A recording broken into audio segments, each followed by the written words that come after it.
All right, so several Georgia commitments get a ranking bump after a strong start to their senior seasons. We'll go through the individual players, but I do want to ask you, what does a player have to do or what do they have to show to get that boost?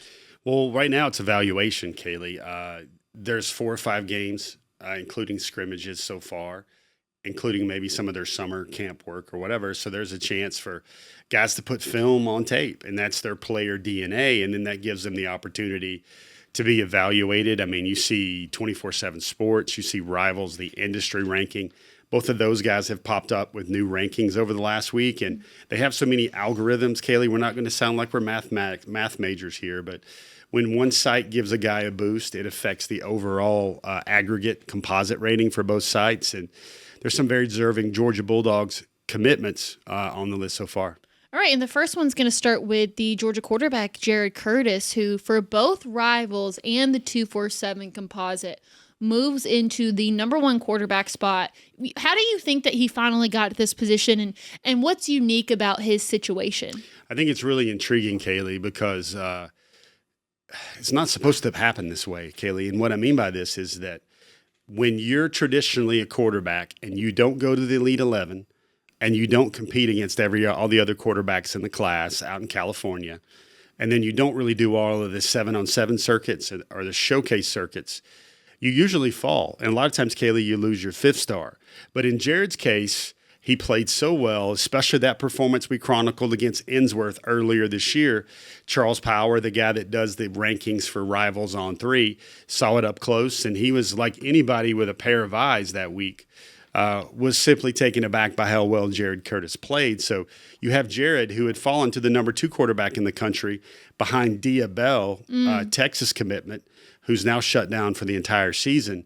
Jared showed very uncommonly that you didn't need to go to the Elite 11 to not only hold your rankings, but also the film here is so good, Kaylee, that he's actually added to them and improved them. Can I play devil's advocate on something for a moment? And this is not at all in a way to like slight Jared Curtis, but I do feel like because of what we're seeing now with Arch Manning and DJ Lagway, who were both rated as 5 stars, and they're clearly not meeting that standard like they were supposed to. And I feel like now, especially when it comes to quarterbacks, a lot of people were questioning the rankings of these big sites.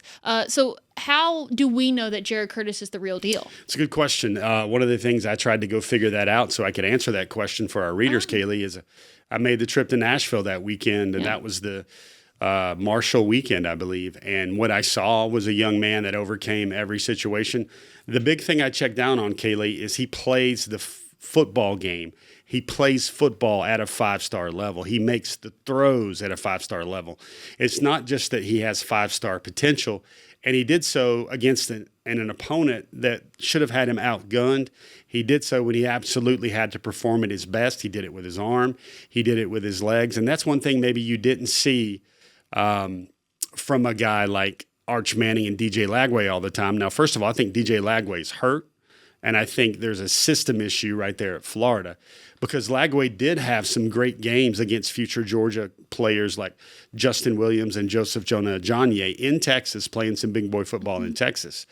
Arch, you can look at that and say, has he played anybody? He was playing in a not very deep water private school league in New Orleans. Whereas Jared, the other things about Jared that's going to stick out is he has prototype NFL size, speed. He's a little bit faster. Kaylee, the one thing I can't wait for dog fans to see is Jared should get a little bit faster when he gets to Georgia and gets in that weight training and that strength and conditioning program.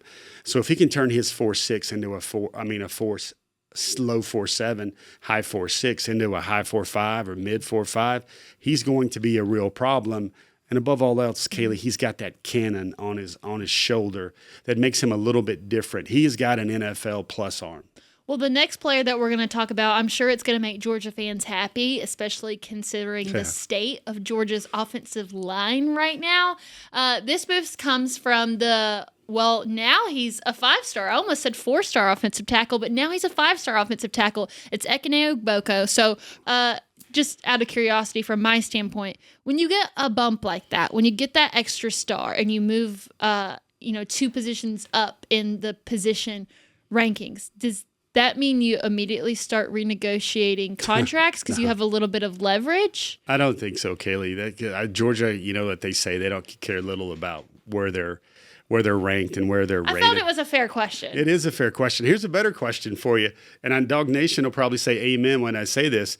I bet our average reader is sitting there going, Jeff, Kaylee, can he play this week? Can he get to Athens already? Because tackles are something Georgia definitely desperately needs right now, and he's the only one in the class. And of course, Georgia got a kind of logjam at tackle when you think about underclassmen with Juan Gaston, and then you got a guy Jamal Merriweather that's been waiting for forever, and then you've got Bo Hughley, who played so well for the Dogs in the second half at Tennessee. But what they've done here, Kaylee, is they've seen his senior film. They see his size and their measurables. Kaylee, he is just laying wake to people on the defensive side of the ball as a defensive tackle, but also his bread and butter position as an offensive tackle.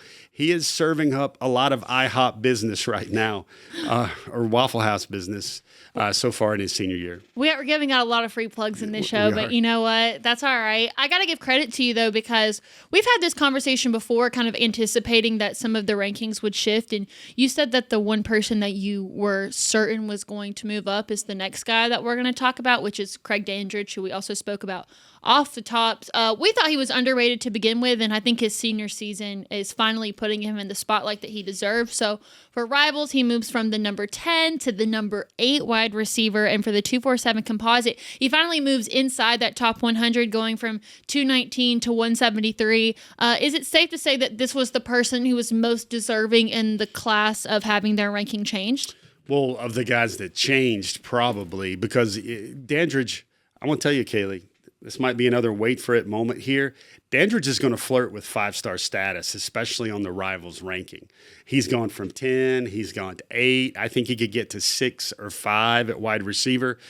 I mean, Kaylee, let's just do some quick math. He is on pace for probably 1,700 yards and 20 touchdowns as a senior, depending on how many playoff games he might get.